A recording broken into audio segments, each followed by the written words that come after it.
Hey guys, Scott here again with a new What Is Style / beer dissection video. The What Is Style is going to be Belgian Golden Strong Ale. The beer dissection is going to be the famous Delirium Tremens, which is one of the big styles for Belgian Golden Strong.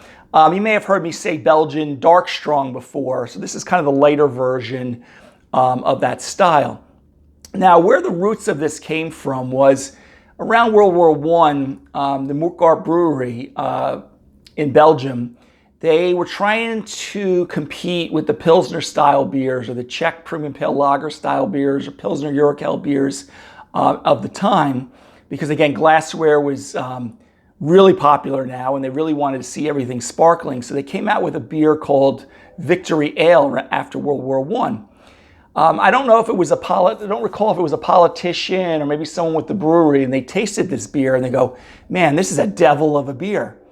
So what in Flemish, I believe devil is duvel and D-U-V-E-L. And you know, that may ring a bell if you didn't pick up where I was going with this, but it's a beer that's very commonly available at most of your local beer stores in the United States. It's not something as exotic as like some of the Belgian dark strongs like West-Vlaanderen 12 and stuff like your Trappist beers.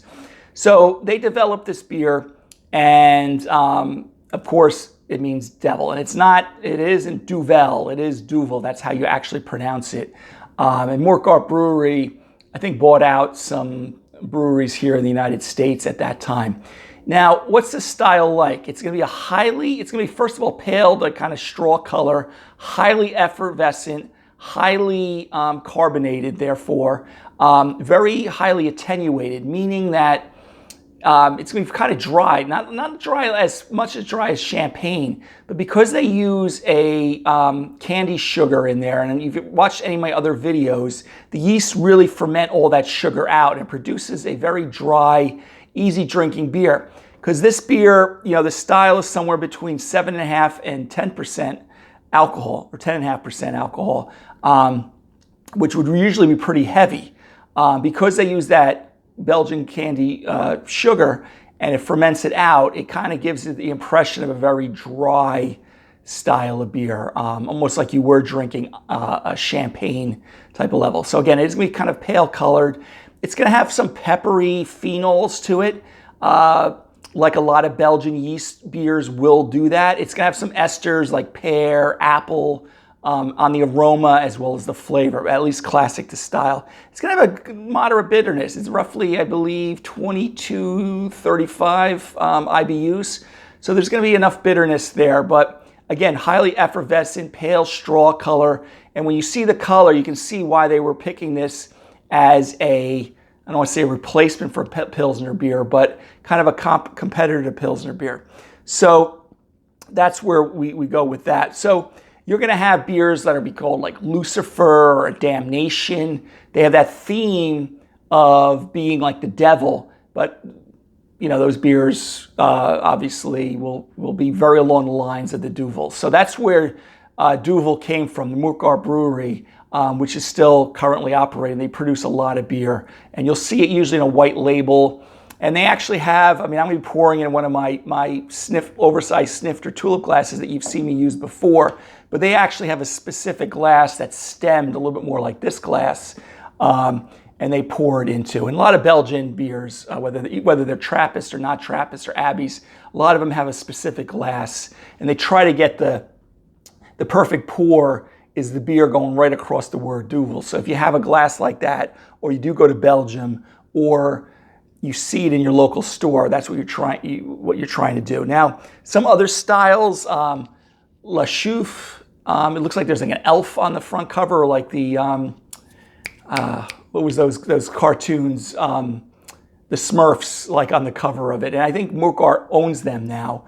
You have Piraat, P-I-R-A-A-T, has a Belgian Golden Strong Ale. So again, very easy drinking. Of course, my Delirium Tremens, which I'm going to open up here shortly. So that's pretty much, I think, all I really wanted to talk about, the history. Again, it's using like Pilsner malt. Hops are not very important in this beer, but like I said, there'll be enough bitterness from the hops, and they're probably using Styrian Goldings or some other German noble hop, maybe like a Tettnang or whatever, in a lot of those similar styles. I don't know with Delirium Tremens which one they're using. So again, highly effervescent.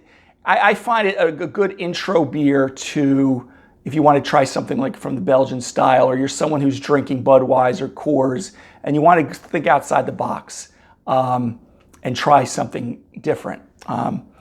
So let me see if there's any other notes to that. So Duvel is the kind of the first Belgian Golden Strong, and everything else has kind of come second, but there are some great examples of it. All right, so Delirium Tremens is coming in about 8.5% alcohol. When I pour this, you will see again how straw to gold this color this beer is, and it's going to produce a pretty frothy head on the top. I do not have a Duvel glass, so I'm not going to be able to kind of replicate that perfect pour.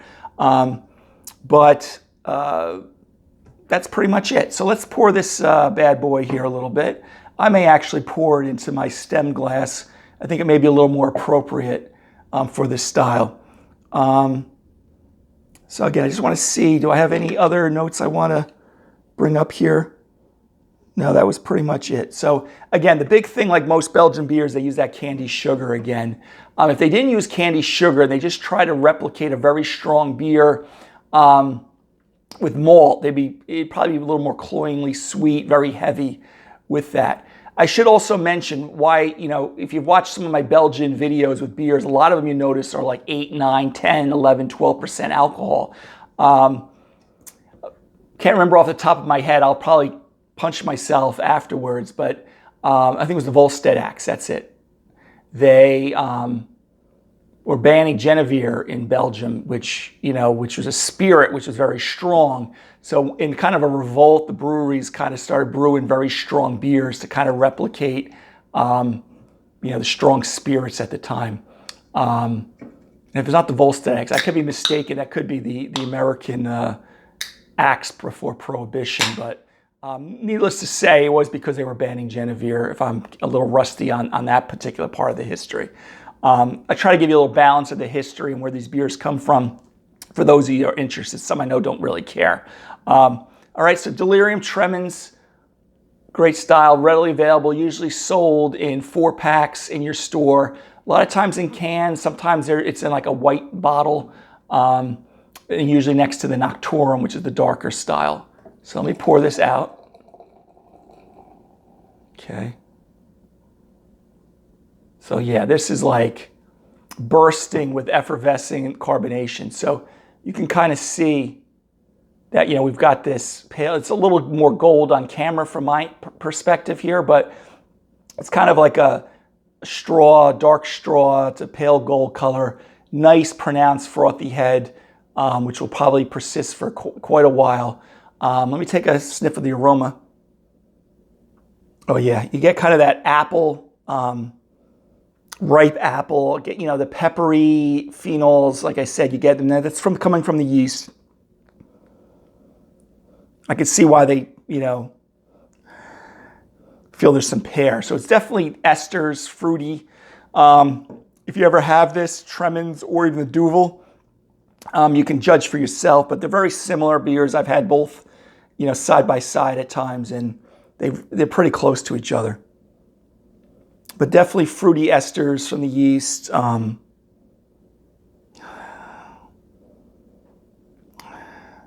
But yeah, pear, probably like Granny Smith apple that you're smelling.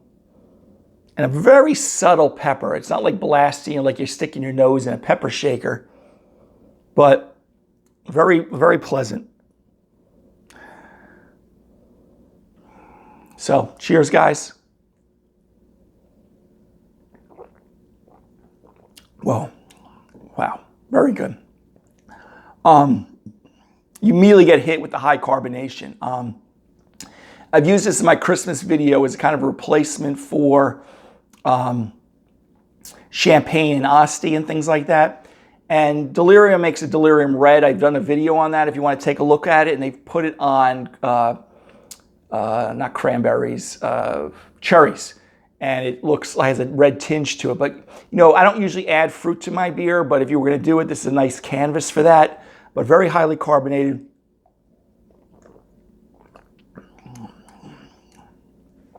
But same thing in the flavor. You kind of get that estery, ripe pear, apple. As it sits on my palate, that's where you kind of get that peppery phenol. Again, classic. You know you're in Belgium when you kind of get that fruity, peppery phenol type of aroma. Not like clove. You get more of like that subtle pepper, but it's not like, again, eating a spoonful of pepper. It's not to that level. Very dry, attenuated. Again, attenuation, high attenuation means they've eaten a lot of the yeast, have eaten a lot of the sugar, so it's a drier type of beer. Low attenuation leaves a lot of the larger chain carbohydrates behind. You have a more mouth feel. So it almost drinks like you're drinking Asti.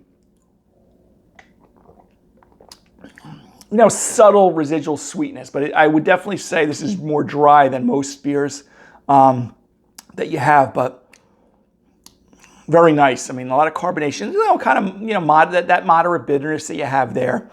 I would pair this something with either like mussels, a light shellfish, shrimp dishes. There's enough bitterness for there. Even if you went a little heavier with, say, like a shrimp scampi, it would cut through some of the butter and things like that with the bitterness and the high carbonation. But you can see why this is classic. I would definitely urge you to try to maybe even do a side-by-side comparison to Duvel as well as this Delirium Tremens that I have here.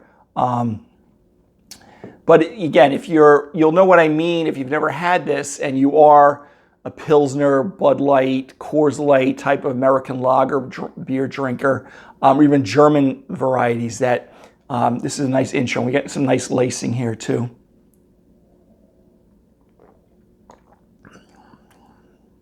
But again,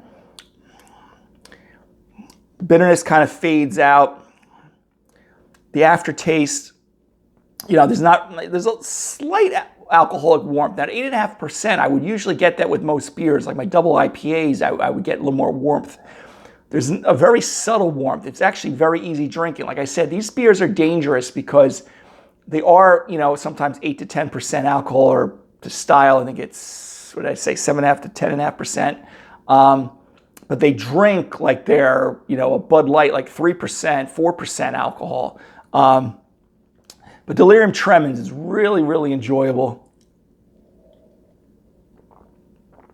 Very well balanced beer. The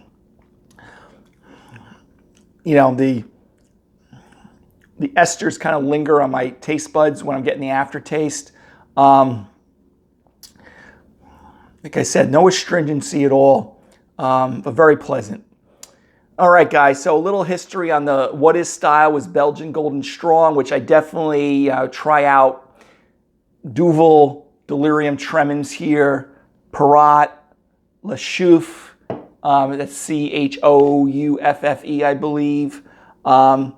And, some of the domestic breweries, maybe Omegang may make a Belgian Golden Strong ale. You'd have to kind of look around a little bit. Maybe even Allagash does too. I'm not too certain about that though. So anyway, guys, What Is style Belgian Golden Strong, beer dissection, Delirium Tremens. Highly, highly recommended. I've had this before and it never disappoints. All right, guys, hopefully you found that interesting. And until next video, have a great night. Take care.